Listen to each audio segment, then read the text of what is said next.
নমস্কার বন্ধুরা, 25% area D এর যে মডিফিকেশন অ্যাপ্লিকেশন সুপ্রিম কোর্টে রাজ্য সরকার করেছে সেই সম্পর্কে আপনারা অনেক ভাষা তথ্য সোশ্যাল মিডিয়াতে শুনতে পাচ্ছেন বা দেখতে পাচ্ছেন।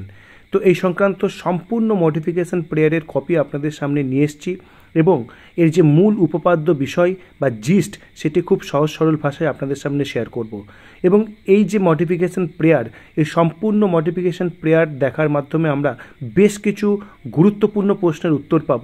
যেমন এই যে 25% এরিয়া ডিএ, এটা কি শিক্ষক শিক্ষিকারাও পাবেন, পঞ্চায়েত এবং পুরসভার কর্মীরাও পাবেন?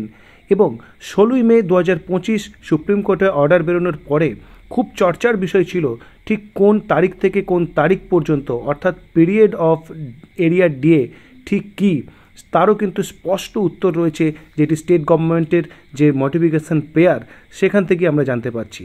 তার পাশাপাশি যে 25% এরিয়া ডিএ কোর্টে যে জমা দেওয়ার বিষয় সেই সম্পর্কেই বা রাজ্য সরকার ঠিক কী বলেছে সেটিও কিন্তু এই যে মডিফিকেশন প্রেয়ার সেখানে রয়েছে। তো চলুন দেরি না করে শুরু করি এর যে মূল বিষয় সেটি জানার।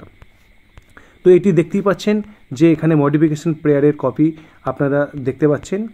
এখানে যেটি বলা রয়েছে যে কি সাবমিশন করা হয়েছে, seeking modification of and or extensions of time to comply with the interim order dated 16th May 2025।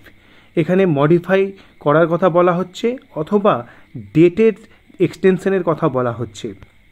তার পাশাপাশি আপনাদের নজরে আনতে চাইব এখানে একটি পয়েন্টে, dearness allowance is a discretionary payment made by the employer to the employees and cannot be matter of compulsions. অর্থাৎ এটি একটি স্টেট গভর্নমেন্টের একটা ইচ্ছাধীন একটা পেমেন্ট এবং এটাকে কম্পালশন বা বাধ্যবাধকতা জায়গায় নিয়ে যাওয়া সম্ভব নয়, এটি কিন্তু প্রেয়ারে বলা হয়েছে। তার পাশাপাশি এখানে বলা হয়েছে এআইসিপিআই দিয়ে যদি পেমেন্টের ডিএটাকে ঠিক করা হয় তাহলে কিন্তু এটা লিগালি ফ্যালাসিয়াস হবে।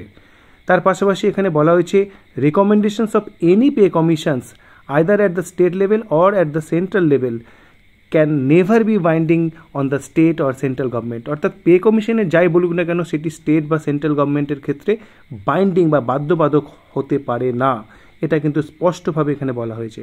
তার পাশাপাশি বলা হচ্ছে এখানে কোনো স্টেট গভর্নমেন্টকে বাধ্য করা যায় না যে ডিএ দিতে সেন্ট্রাল গভর্নমেন্টের রেটে, কারণ এটা আনকনস্টিটিউশনাল এবং এটি ফেডারেল যে স্ট্রাকচার বা যুক্তরাষ্ট্রীয় কাঠামো তার পরিপন্থী, এটিও কিন্তু এই যে মডিফিকেশন প্রেয়ার সেখানে বলা হয়েছে। তার পাশাপাশি বলা হচ্ছে discretion of the employer to fix DA cannot be taken away. অর্থাৎ এটা যে এমপ্লয়ার তার একটা ক্ষমতা বা একটা পাওয়ার সেটা কেড়ে নেওয়া যায় না, যে discretion of the employer to fix DA. তার পাশাপাশি বলা হচ্ছে the aforesaid issues elaborated as under, এবং এগুলোকে ইলাবোরেট করা হয়েছে। দেখুন এখানে প্রথমে একটি কোর্ট কেসে উল্লেখ করা হয়েছে যেখানে বলা হয়েছিল DA is a discretionary payment made by the employer to the employee. এটা সেটেলড হয়েছিল, একটি কোর্ট কেসের উল্লেখ রয়েছে। যদিও সেই কোর্ট কেসে কিন্তু এখানে বলা হচ্ছে erroneously held that DA is a fundamental right. এই যে কোর্ট কেসে এরানিয়াসলি কিন্তু বলা হয়েছিল DA is a fundamental right, যার কিন্তু মূল যে এসএলপি সেখানে কিন্তু এর বিচার হবে। তার পাশাপাশি এখানে বলা হচ্ছে যে স্টেট চেষ্টা করে বা এমপ্লয়ি চেষ্টা করে যে নিউট্রালাইজ করতে যে এফেক্ট রয়েছে যে ইনফ্লেশনস বা মূল্যবৃদ্ধির, কিন্তু এটি 100% নিউট্রালাইজ করা সম্ভব নয়। তার পাশাপাশি এখানে বলা হচ্ছে 100% নিউট্রালাইজ করলে ফার্দার আবার ইনফ্লেশন বা পরবর্তী মূল্যবৃদ্ধি কিন্তু আবার লক্ষ্য করা যাবে, এবং তার পিছনে কিছু কোর্ট কেসের উল্লেখও রয়েছে। টু ডিসচার্জ সাচ বার্ডেন, এই বার্ডেনকে ডিসচার্জ করার মতো ক্ষমতা স্টেটের এই মুহূর্তে নেই। এখানে বলা হচ্ছে it is also pertinent to note that no budgetary allocations for 2025-26 has been made for such expenses by the state government. অর্থাৎ কোনো বাজেটারি অ্যালোকেশন করা নেই এই পেমেন্ট বা এই এক্সপেন্স করার জন্য। সেই জন্য কী করতে হবে, অ্যাডিশনাল বরোয়িং করার প্রয়োজন হবে, এবং যেখানে সেন্ট্রাল গভর্নমেন্টের কিন্তু একটি ভূমিকা থাকছে সেটিও উল্লেখ করা হয়েছে। তার পাশাপাশি এখানে মোস্ট ইম্পর্টেন্ট কথা বলা হচ্ছে it is হামলি submitted that of at least 6 months May kindly be allowed to the applicants for the present to complete this exercise, অর্থাৎ 6 মাস সময় লাগবে এই সমস্ত যে অ্যারেঞ্জমেন্টের জন্য, সেটি কিন্তু চাওয়া হচ্ছে। তার পাশাপাশি বলা হচ্ছে it is also relevant to note that applicant number 1 অর্থাৎ state government pays DA not just to employee of the state government but also to employees of all the institutions and or authorities which are aided by the applicant number 1। অর্থাৎ এখানে পরিষ্কারভাবে বলে দেওয়া হলো যে DA শুধুমাত্র রাজ্য সরকারি কর্মচারীদের দেওয়া হয় না, পাশাপাশি যে এডুকেশনাল ইনস্টিটিউশন সহ সমস্ত যে অটোনমাস যে বডি যাদেরকে এড দেওয়া হয় সরকারের পক্ষ থেকে, সেখানেও কিন্তু ডিএ পেমেন্ট করা হয়। তার পাশাপাশি বলা হচ্ছে যে সোশ্যাল ওয়েলফেয়ার বেনিফিট কিন্তু প্রোভাইড করে স্টেট গভর্নমেন্ট, তার জন্যও কিন্তু এক্সপেন্স রয়েছে। এমপ্লয়িজ এখানে পেনশন দেওয়া হয়, ওয়েস্ট বেঙ্গলে ওল্ড পেনশন স্কিম ফলো করা হয়, সেটিও কিন্তু উল্লেখ রয়েছে। তার পাশাপাশি এখানে পেনশন খাতে যে খরচ তারও উল্লেখ করা হয়েছে। দেখুন এখানে কিন্তু ডিএর যে পিরিয়ড এটা পরিষ্কারভাবে উল্লেখ করা রয়েছে। দেখুন এখানে বলা হচ্ছে 1 এপ্রিল 2008 থেকে 31 ডিসেম্বর 2019, অর্থাৎ এই সময়টাই কিন্তু ডিএর যে এরিয়ার পিরিয়ড সেটা কিন্তু পরিষ্কারভাবে রাজ্য সরকার জানিয়ে দিচ্ছে এই মডিফিকেশন পেয়ারের মাধ্যমে। তার পাশাপাশি এখানে জানানো হচ্ছে এলটিসি বেনিফিট দেওয়া হয়, ওয়েস্ট বেঙ্গল হেলথ স্কিম দেওয়া হয়, এবং তার পাশাপাশি বলা হচ্ছে চাইল্ড কেয়ার লিভ এবং পেটার্নিটি কাম চাইল্ড কেয়ার লিভ দেওয়া হয়, সেটা উল্লেখ করা হচ্ছে। অ্যাডিশনাল কম্পেনসেটরি লিভ দেওয়া হয়। তো এর পাশাপাশি বলা হচ্ছে যে রেভিনিউয়ের 1.3 টাইমস স্টেট গভর্নমেন্টকে পেড করতে হচ্ছে স্যালারি, পেনশনের এবং ইন্টারেস্ট পেমেন্টের জন্য, সেটিও কিন্তু এখানে উল্লেখ রয়েছে।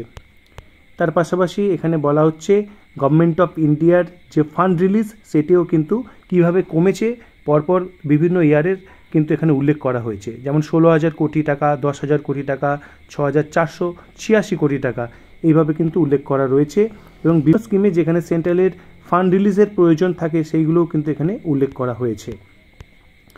তার পাশাপাশি আমরা চলে যাই যদি এখানে ওয়েস্ট বেঙ্গলের কস্ট অফ লিভিং অন্য অনেক স্টেটের থেকে অনেক সময় কম, সেটিও কিন্তু এখানে উল্লেখ করা হয়েছে। সুতরাং এআইসিপিআই মেনে কিন্তু ডিএ দেওয়ার যে প্রয়োজনীয়তা নেই সেটি এখানে বলার চেষ্টা করা হয়েছে। তার পাশাপাশি খুব গুরুত্বপূর্ণ যেটা হচ্ছে the applicants may be permitted to deposit the 25% of the arrears as would be determined, যেটি পরে ডিটারমাইন করা হবে before this honourable court in lieu of paying the same to the employees as directed in the order during the pendency of the caption SLP. অর্থাৎ এই যে মূল SLP তার যে পেন্ডিং টাইম তার মধ্যে এই যে ডিএর যে 25% পেমেন্টের কথা বলা হচ্ছে সেটি কর্মচারীদের দেওয়ার পরিবর্তে কোর্টের কাছে জমা রাখার কথা কিন্তু পরিষ্কারভাবে বলা হচ্ছে। এবং কেন সেটিও উল্লেখ করা হচ্ছে যে পরবর্তীকালে যদি স্টেট গভর্নমেন্ট জিতে যায় এই মামলায়, তাহলে কিন্তু যে টাকা সেটি রিকভার করতে গেলে আবার লিটিগেশন বা অন্যান্য বিভিন্ন প্রবলেম তৈরি হতে পারে, সেটিও কিন্তু এখানে উল্লেখ করা রয়েছে।